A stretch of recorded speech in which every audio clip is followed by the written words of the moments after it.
அனைவருக்குமே வணக்கம். சற்று முன் கிடைத்திருக்கக்கூடிய ஒரு மிக மிக முக்கியமான செய்தி ஒன்று வெளியாகி உள்ளது. சற்று முன் உண்மைகளை மறைத்த அமைச்சர் ராசா ராசாவை அடித்து இழுச்சென்ற டெல்லி போலீஸ் நீதிமன்றம் இன்று இறுதி தீர்ப்பு. இது மாதிரி செய்திகள் வெளியாகி இருக்கு. ஸோ இதை பற்றி தான் இந்த வீடியோவில் நம்ம முழுமையாக பார்க்க போகிறோம். ஸோ அதுக்கு முன்னாடி நம்ம சேனலுக்கு இப்போ தான் நீங்கள் முதல் முறையாக வந்திருக்கீங்க அப்படின்னா மறக்காமல் நம்மளுடைய சேனலை சப்ஸ்கிரைப் பண்ணி சப்போர்ட் பண்ணுங்கள். ஸோ வாங்க வீடியோக்குள்ளே போகலாம்.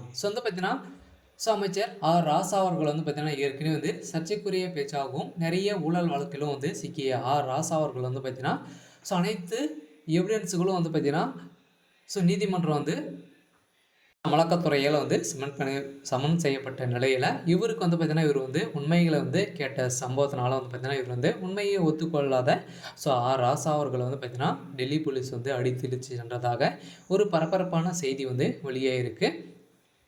இருந்தாலும் ராசா அவர்கள் பார்த்தீங்கன்னா சனாதன வழக்கிலும் சிக்கியிருந்தார் இல்லையா. ஸோ இந்த வழக்குகள் அனைத்துமே ஒட்டுமொத்தமாக இன்று பார்த்தீங்கன்னா ஆஜராகி ராசா அவர்களுக்கு எதிராக தீர்ப்பு வழங்குகிற இந்த நிலையில் தான் பார்த்தீங்கன்னா ராசா அவர்கள் எதுவுமே நான் செய்யலை. ஸோ நான் பார்த்தீங்கன்னா செய்தது எதிர்கட்சி ஒரு சதியாக தான் அப்படின்ற மாதிரி பார்த்தீங்கன்னா இவர் உண்மைகள் ஒப்புக்கொள்ளாத நிலையில் தான் இன்று ராசா அவர்களை பார்த்தீங்கன்னா அடித்து இழுத்து சென்று டெல்லி போலீஸ் பார்த்தீங்கன்னா டெல்லிக்கு தூக்கிய சம்பவம் பெரும் பரபரப்பை ஏற்படுத்தியிருக்கு. இருந்தாலும் திமுக பார்த்தீங்கன்னா ஒரு முக்கிய புள்ளியாக தான் இருக்கார். இருந்தாலும் திமுக சமீப காலமாகவே ஒரு மிகப்பெரிய பிரச்சனையாக தான் இருக்குது. இந்த பிரச்சனைகள் அடிப்படையில் பார்த்தீங்கன்னா சனாதன வழக்கில் பார்த்தீங்கன்னா ஒட்டுமொத்தமாக கதையை முடியக்கூடிய அளவிற்கு தான் உதயநிதியுடைய கதை போயிட்டு இருக்குது. இருந்தாலும் இதில் தொடர்புடைய ராசா அவர்கள், சேகர் பாபு இவங்க அனைவருமே பார்த்தீங்கன்னா இந்த சனாதனத்தை குறித்தும் பார்த்தீங்கன்னா இவங்க அனைவருமே சகோதரராக தான் பேசியிருந்தாங்க.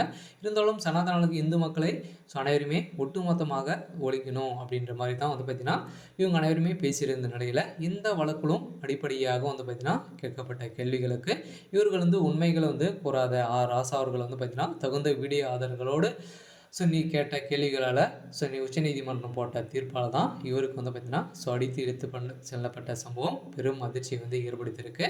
இருந்தாலும் திமுகவுடைய நிர்வாகிகளும் அங்கு பார்த்தீங்கன்னா நீதிமன்றத்தில் கலவரங்கள் செய்த சம்பவத்தினால தான் நீதிமன்றம் போட்ட அதிரடி தீர்ப்பால் ராசா அவர்களுடைய ஒட்டுமொத்த கதையும் முடியக்கூடிய அளவிற்கு இப்போ நடந்திருக்கு. இருந்தாலும் ராசா அவர்கள் பார்த்தீங்கன்னா நீதிபதியே தரைக்குறைவாக பேசியதாக அங்கு நடந்த இந்த கலவரம் அடிப்படையில் தான் பார்த்தீங்கன்னா அங்கு பேசிய ராசா அவர்களுக்கு நீதிமன்றம் இறுதி தீர்ப்பாக தான் வழங்கியிருக்காங்க. இருந்தாலும் என்ன நடக்க போகுது அப்படின்றத வெயிட் பண்ணி பார்க்கலாம். இது மாதிரி செய்திகளை தெரிஞ்சுக்கணும் அப்படின்னா மறக்காமல் நம்மளுடைய சேனலை சப்ஸ்கிரைப் பண்ணிக்கோங்க. தேங்க்யூ.